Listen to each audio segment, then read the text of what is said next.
Money. That magical piece of paper you trade most of your waking life for. The thing that decides where you live, what you eat, how long you work, and whether retirement means beaches or a folding chair behind Walmart. And here's the question that sounds dumb for about 5 seconds, until you realize millions of people ask it seriously. Why can't the government just print more money? I mean, think about it. If money solves problems, and governments control money, then poverty is just a printer issue, right? Low wages? Print. Student debt? Print. Healthcare costs? Print harder. National debt? Print in bold font. Boom, everyone's rich. Roll credits. America wins. And yet, somehow, every time a country actually tries this, it ends with people using cash as wallpaper, toilet paper, or kindling. So what gives? Are politicians lying? Are economists gatekeeping wealth like it's a private Discord server? Or is money one of those things that looks simple until it ruins your life?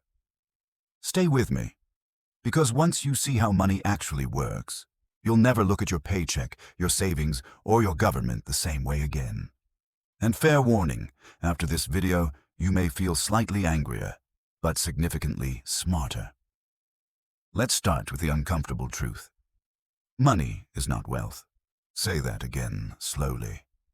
Money is not wealth. Wealth is stuff. Food, energy, homes, technology, skills, labor, time. Money is just the scoreboard. If you walk into a football stadium and change the scoreboard to say your team won, the players don't suddenly get rings. The crowd doesn't magically cheer, and the laws of physics do not update. Money works the same way. It doesn't create value, it measures value. And when you mess with the measurement, you break the system. Let's make this painfully simple. Imagine a small town, 5 people, 1 bakery, 5 loaves of bread. Each loaf costs $5. Everyone has $5. Perfect balance. Nobody's mad. The baker sleeps at night. Now the government shows up and says, "Good news, we care about you," and hands everyone $5 extra. Now everyone has $10. Did the town just get richer? Number, there are still 5 loaves of bread, but now everyone can afford 2 loaves, which means nobody can. So what happens next? The baker raises prices, not because he's evil, not because he's greedy, but because he's human. If people are willing to pay more, prices go up. Now bread costs $10. Congratulations, you have twice as much money and exactly the same life. This is inflation.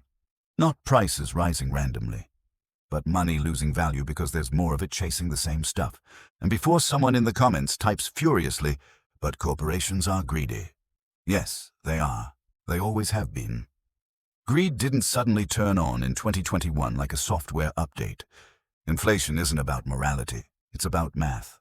More dollars, same stuff, higher prices. Now here's where it gets spicy, because most people think inflation is something that just happens, like rain, or traffic, or your phone dying at 3%. But inflation is usually a policy choice. Governments don't print money because they're stupid. They print money because they're trapped. Let's talk about the United States. America doesn't literally fire up printing presses anymore like it's 1923 Germany. Money today is mostly digital. Numbers on screens, bank reserves, bond purchases. But the effect is the same. When the Federal Reserve creates money, it doesn't drop it from helicopters. It flows through banks, financial markets, and government spending, which means the first people to touch new money win. This is called the Cantillon effect. Sounds fancy. It's not. It just means whoever gets the money first benefits before prices rise.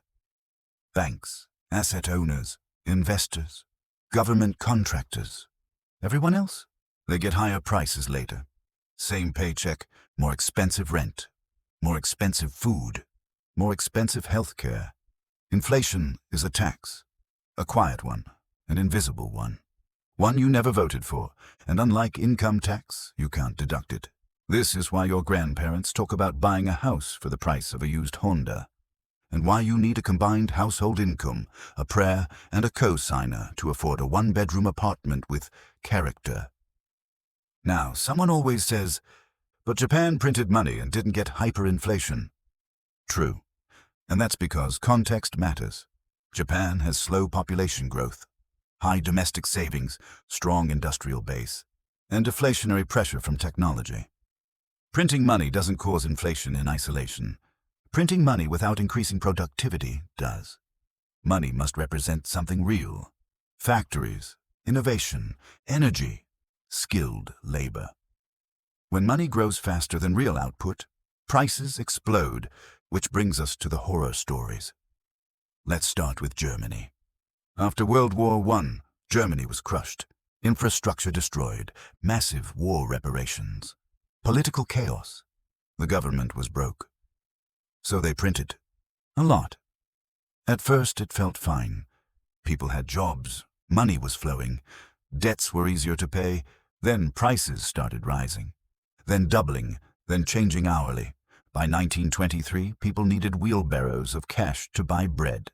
Children used banknotes as toys. People burned money for heat because it was cheaper than firewood. Savings were wiped out.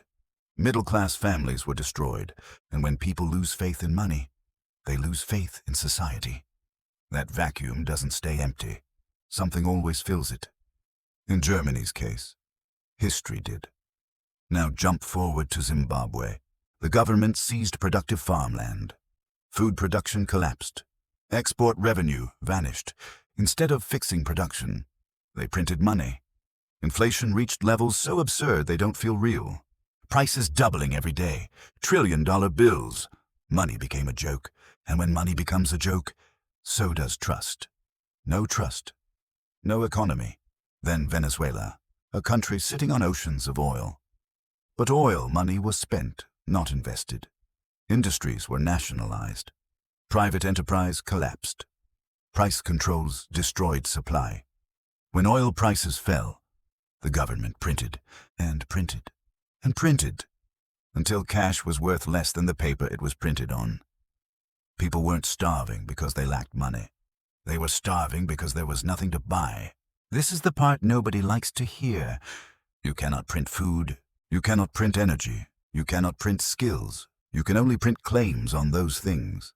And if the claims grow faster than reality, reality wins. Every time. Now let's bring this back home. Because the US is not Weimar Germany. And it's not Zimbabwe. And it's not Venezuela. America has enormous productive capacity, technology, capital markets, innovation. But here's the uncomfortable trend. We've increasingly used money creation to delay hard choices. Instead of fixing healthcare costs, subsidize demand. Instead of fixing education, expand debt. Instead of fixing housing supply, stimulate buyers, which pushes prices up. And then we act surprised. Inflation didn't come from nowhere. It came from years of policies that treated money as a solution instead of a signal. Money tells you where resources are needed. When you drown that signal in cash, everything gets distorted. Assets inflate. Debt explodes. The gap between owners and workers widens, and people feel like they're running faster, just to stay still. Sound familiar? So no, the government can't just print you rich. But here's the real kicker. Even if they could, it wouldn't make you free. Because real financial freedom isn't about how much money exists.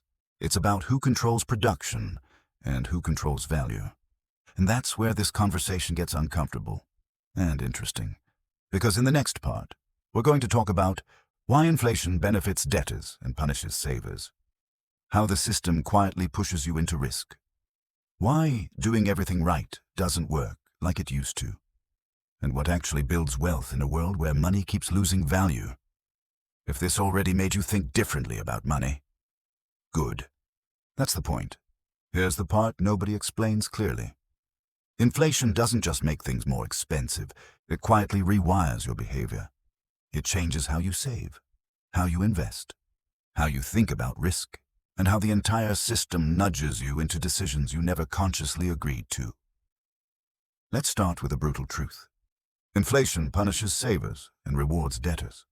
If that sentence made you uncomfortable, good. It should. Because for decades, Americans were told the opposite story. Save your money. Be responsible.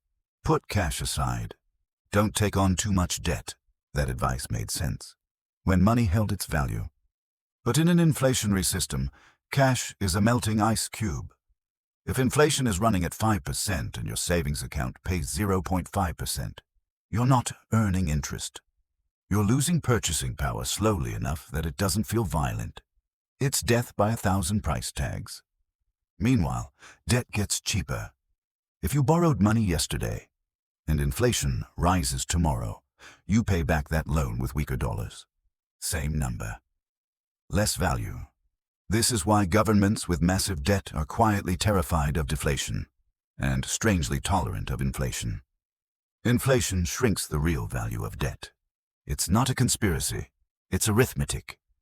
Now think about what that does to behavior. People stop saving.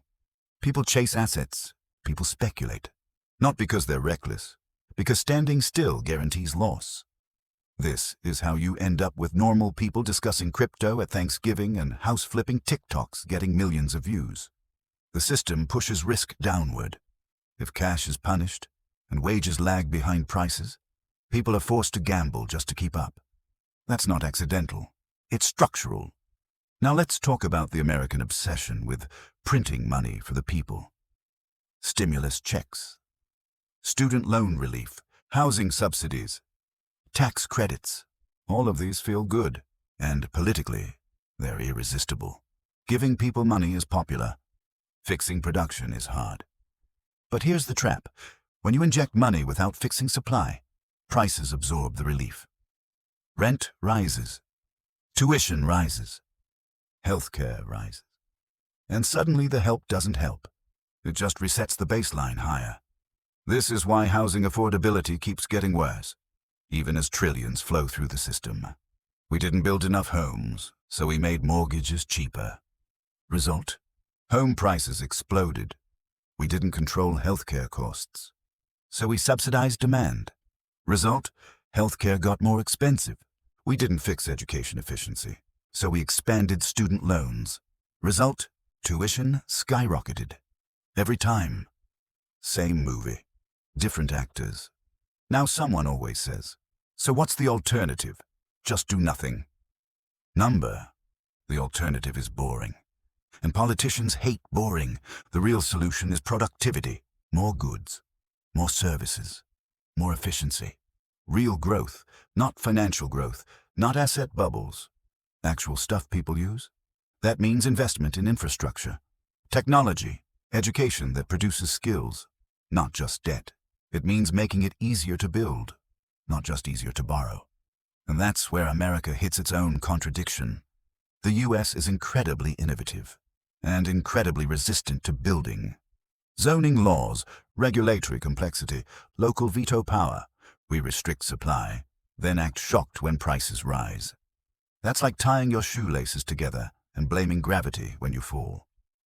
Now let's zoom out.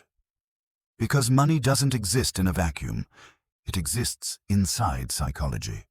Most people don't understand money intellectually. They feel money emotionally. Security, fear, status, control, and inflation messes with all of it. When prices rise unpredictably, people feel unstable. They lose trust, not just in money, but in institutions.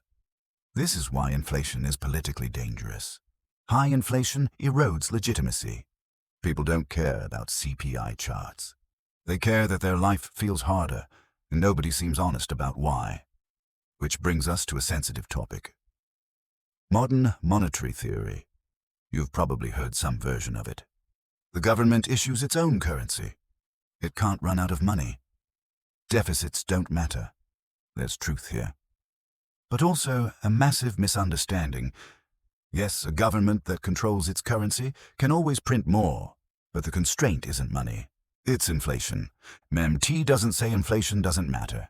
It says inflation is the real limit.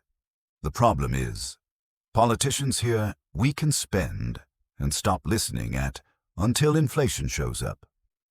By the time inflation shows up, it's already too late. Because inflation isn't instant. It's delayed, like a hangover, and by the time you feel it, the damage is done. Now let's talk about the middle class. Because inflation doesn't hit everyone equally. Asset owners often benefit. Stocks, real estate, businesses, these tend to rise with inflation. Wage earners, not so much. Wages are sticky. They lag. They negotiate slowly, while prices move fast. This is why inflation quietly transfers wealth upward. Not by force, by timing. Those who own appreciating assets outrun inflation. Those who rely on wages fall behind. Again, not evil, just mechanics. So what's the takeaway? That money is rigged? Number. That money is misunderstood. Money is a tool, and like any tool, if you don't understand it, you get hurt. The biggest lie people believe is that money equals security. It doesn't. Value creation equals security. Skills, adaptability, ownership. Money is just the scoreboard, and scoreboards can lie, temporarily. But reality always catches up. Now here's where this gets personal. Because if you live in a system where money is constantly losing value, doing nothing is a decision. Keeping all your wealth in cash is a bet, a bad one. But blindly chasing returns is also a trap. This is where most people break. They oscillate between fear and greed. Too conservative, they fall behind. Too aggressive, they blow up. The answer isn't panic, it's understanding. Understanding that inflation changes the rules. Understanding that long-term wealth comes from owning productive assets, not hoarding currency. Understanding that financial literacy isn't about day trading. It's about incentives. Who gets money first? Who controls supply? Who absorbs risk? Once you see that, headlines stop confusing you. Stimulus, you ask, where does it flow? Rate cuts, you ask, who benefits first? Inflation, you ask, who pays last? This is how smart people think about money. Not emotionally, strategically. And here's the uncomfortable part nobody wants to say out loud. The system doesn't require you to understand it. It functions just fine if you don't. In fact, it's easier that way. Confused people don't ask hard questions, but informed people do. And informed people make different choices. That's why this channel exists. Not to sell you magic strategies. Not to promise easy money, but to help you see the game clearly. Because once you see it, you can't unsee it. And in the final part, we're going to talk about what actually protects you from inflation long term. Why diversification is misunderstood. How to think about money like the system does. And how to build a mindset that survives whatever comes next. Because inflation isn't going away forever, and neither is money printing. The question isn't whether the game continues. The question is whether you're playing it consciously or just reacting. So now we get to the real question. If money keeps losing value, if inflation quietly taxes you, if doing nothing is actually a losing strategy, what actually works? Not theories, not slogans, not TikTok gurus pointing at charts with shocked faces. What actually protects you in the real world? Here's the answer most people don't like. There is no perfect protection, only better positioning. And that starts with understanding what the system itself values. The system doesn't reward effort, it rewards leverage. And leverage comes in three forms: ownership, scarcity, productivity. Let's break that down. First, ownership. If you don't own productive assets, inflation is working against you. Productive assets are things that generate value over time. Businesses, stocks, real estate, intellectual property. Not because they're magical, but because they adjust. When prices rise, revenues rise. When costs rise, prices follow. Owners get the adjustment. Workers wait for permission. This is why inflation feels different depending on where you sit. If you own assets, inflation is annoying. If you rely on wages, inflation is terrifying. That's not ideology. That's positioning. Second, scarcity. Things that are hard to create. hold value. Land in good locations, energy. Certain skills, time. You can print dollars. You can't print beachfront property. You can't print experienced engineers. You can't print extra hours in a day. Scarcity beats abundance every time. This is why inflation often shows up first in housing. Land is fixed, demand isn't. And third, productivity. This one matters more than people realize. The reason inflation hasn't destroyed advanced economies the way it destroyed weaker ones is productivity. Technology keeps prices down. Automation, global supply chains, software. Without productivity growth, money printing would collapse the system much faster. Productivity is the anchor, which leads to the most misunderstood idea in personal finance. Diversification. Most people think diversification means owning a bunch of random stuff. A little stock here, a little bond there, maybe some crypto if you're feeling spicy. That's not real diversification. Real diversification is exposure to different economic outcomes. Inflation, deflation, growth, stagnation. Cash protects you in deflation. Assets protect you in inflation. Skills protect you in chaos. If all your wealth depends on one scenario, you're gambling, and the system doesn't care about your confidence. Now let's talk about something uncomfortable. Financial advice is often outdated. It was designed for a different world, a world with stable prices, pensions, single incomes, predictable careers. That world is gone. Today's world is faster, noisier, and less forgiving, which means the old playbook doesn't work the same way. Saving is still important, but not sufficient. Investing is necessary, but not automatic. Hard work matters, but timing matters too. And this is where people feel betrayed. They did what they were told, and the results don't match the promise. That frustration is real. But here's the shift that changes everything. Stop asking, how do I beat the system? Start asking, how does the system move? The system follows incentives. Cheap money inflates assets. Tight money breaks weak balance sheets. Debt magnifies outcomes. Confidence drives markets, until it doesn't. Once you see incentives, you stop being surprised. You don't panic when headlines scream. You don't chase trends blindly. You position yourself. That doesn't mean you become cynical. It means you become realistic. And realism is empowering.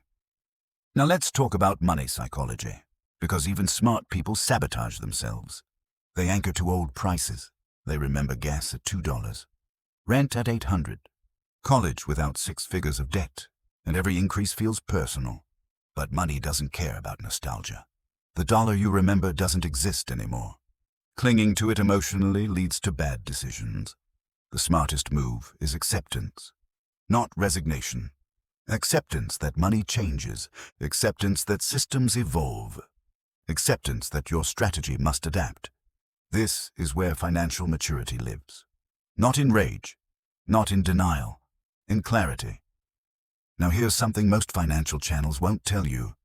You don't need to become obsessed with money. You need to stop being confused by it. Money should be a tool in your life, not the main character. When you understand how inflation works, why money is printed, who benefits first, who pays last, you stop feeling helpless. And when you stop feeling helpless, you make better decisions. That's the real goal. Not getting rich overnight, but not being silently robbed over decades. Now let's bring this home. The question, why can't we just print more money, isn't stupid. It's human. It comes from wanting fairness, security, relief. But the answer reveals something deeper. Money doesn't fix problems. Production fixes problems. Trust fixes problems. Good systems fix problems. And printing money is often a shortcut that creates bigger ones later, which is why understanding this matters. Because the next time you hear, just stimulate the economy, just forgive the debt, just inject liquidity, you'll ask a better question. Where does it flow, and who pays for it? Eventually. That question alone puts you ahead of most people, and that's the difference between reacting and positioning. Now before this ends, let me be very direct with you. If you watch this entire video, you are not average. Average people don't sit through long explanations about money. They scroll, they react, they complain. You stayed. That means you care about understanding reality, not comforting lies. And channels like this only exist if people like you support them. So here's the ask. If this video made you rethink money, even a little, hit the like button. Not for the algorithm, but because it tells us this work matters. Subscribe to the channel if you want honest financial thinking without hype, fear-mongering, or fantasy. We don't promise easy answers. We promise clear ones. And finally, do something most people don't. Send this video to one person you actually respect. Someone smart, someone curious, someone who likes to think, not to convince them, but to talk. Because real understanding doesn't spread through shouting. It spreads through conversations. And if you leave a thoughtful comment, something you genuinely reflected on, know that it doesn't disappear into the void. It tells us you're here for depth. And depth is exactly what this project is about. Money isn't magic. It's a system. And once you understand the system, you stop being confused by it, and that changes everything. Thanks for watching.